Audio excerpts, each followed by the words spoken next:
ஐயோ நம்ம பிள்ளைங்க இல்லையே எங்கே போய் என்ன பண்ணுறதுக்குள்ள நான் கொஞ்ச நேரம் அழுதுவேன். சரி, நீ புள்ள இருக்குது நீ அழுதுருவேன்னு சொல்கிற. இப்போ ஒரு சிலருக்குலாம் குழந்தையே கிடையாது, அதுக்கு என்ன பண்ணுறது? நம்ம அவங்க என்ன பண்ணுவாங்க? அவங்க என்னை விட மோசமாக தான் அழுதுன்னு இருப்பாங்க. அதுக்கு என்ன குழந்தை இல்லாதவங்க என்ன பண்ணுறது? இல்லாதவங்க என்ன பண்ணுறது? கடவுளை வணங்கிட்டு நாளை எப்போ வருதோ அப்போ போய் சேர வேண்டியதுதான். வேற என்ன சொல்கிறதுன்னு தெரியும். தத்தெடுத்து வளர்க்கலாமா யாராவது? வளர்க்கக்கூடாது.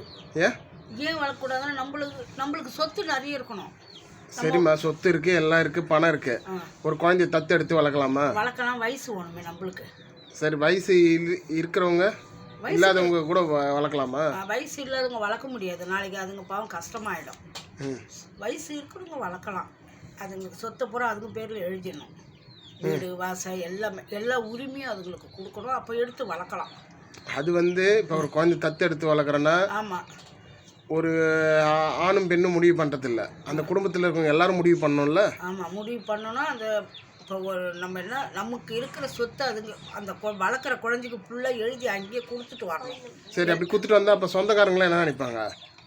வேற ஒரு குழந்தைய நீ தத்தெடுக்கிறேன்னா அதுக்கு நீங்கள் நம்ம வீட்டு சொந்தத்தில் ஏதாவது ஒரு குழந்தைய தத்தெடுத்துக்கலாமே, அந்த சொத்து நம்மளுக்கே வருமே அப்படின்னு நினைப்பாங்களா? நினைக்க மாட்டாங்களா? நினைப்பாங்க. இப்போ 2 பேரும் அண்ணன் தம்பிக்கிறாங்க. 2 அண்ணன் தம்பிக்கு 2 குழந்தை 3 குழந்தை இருக்குது. அதில் ஏன் பிள்ளைட்டுமோ ஓம் பிள்ளைட்டுமோன்னு போட்டியில் வருமே. சரி, அதுக்காக வேற யாரும் முகம் தெரியாத ஒரு குழந்தைய தத்தெடுத்து வளர்க்க சொல்றியா? முகம் தெரியாது. இது என்ன சொல்றது, சித்தப்பா பெரியப்பா அப்படின்னு வயசு அது கேட்பாங்கல்ல சொந்தக்காரங்க? கேட்பாங்க தான். யாரோ ஒரு குழந்தைய தத்தெடுத்து வளர்க்குறதுக்கு நீ நம்ம சொந்தத்தில் ஏன் பிள்ளைய தத்தெடுத்துக்கோ அது சொன்னால் அது ஒத்து வருமா? மச்சனை இருக்கிறாங்க, என் பிள்ளை தத்து எடுத்துக்கோ அண்ணான்னு சொல்கிறாங்க. அதே மாதிரி இன்னொரு மச்சனை இருப்பார், ஒருத்தர் தான் இருக்காரு வச்சுக்கோ. ஒருத்தர் இருந்தால் செய்யலாம் சொன்ன மாதிரி. அடுத்தவங்களோட இது எதுக்கு? நம்ம ரத்தத்தை நம்ம எடுத்து வளர்த்து ஆளாக்கி இருக்கிறத அதுவே சாப்பிட்டு போட்டோம், நம்ம முடியாத காலத்தில் பார்க்கட்டும் அப்படின்னு செய்யலாம் தான், தவறே கிடையாது. சில பேருக்கு பிடிக்காத கூட இருக்கலாம், பிடிக்காம இருந்து அப்படி கூட போகலாம். அனாதி பிள்ளைங்களை கூட நம்ம எடுத்து வளர்க்கலாம், இதுங்களை வளர்க்கக்கூடாது அப்படின்னு கூட போவோம். அப்படிதான் எவ்வளோ காலம். எனக்கு என் பசங்க நினச்சி அழுதே போட்டேன். எனக்கு என் குழந்தைங்க தான் சந்திரன் எப்பவுமே எனக்கு பசங்க தான் திட்டம் தான், இல்லைன்னு சொல்லலை. என் பொண்ணு உயிர் எனக்கு. என் பொண்ணு தான் நான் உயிரே.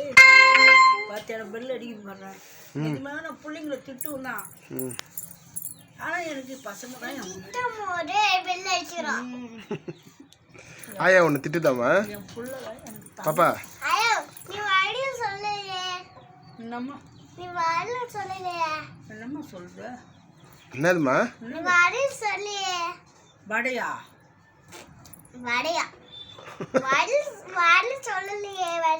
வளையலா? வளையல் வாங்கி கொடுக்கணுமா? சொல்லவே இல்லையே. ஆமாம், என் குழந்தை வளையல் கேட்டுது, அதை வாங்கி தரணும். ஹரிசை போய் கூட வச்சுட்டு உக்காடுக்கிறிய. ஹரிசு கூட தெரியாதா, குறும்பேல தான் பண்ணுறான். ஆனால் அவன் மேலே தான் பாசம். பாப்பா ஆயாக்கு ஹாப்பி மதர்ஸ் டே சொல்லு. ஆயா கிட்ட கேட்டு ஏதாவது வாங்கிக்கோ. கேட்கலாம் இல்லை, உங்களுக்கு ஒரு சாக்லேட் வாங்கி தரட்டா? வாங்கி கொடுக்கூடாதுன்னு தான் நினைக்கிறேன் நான்.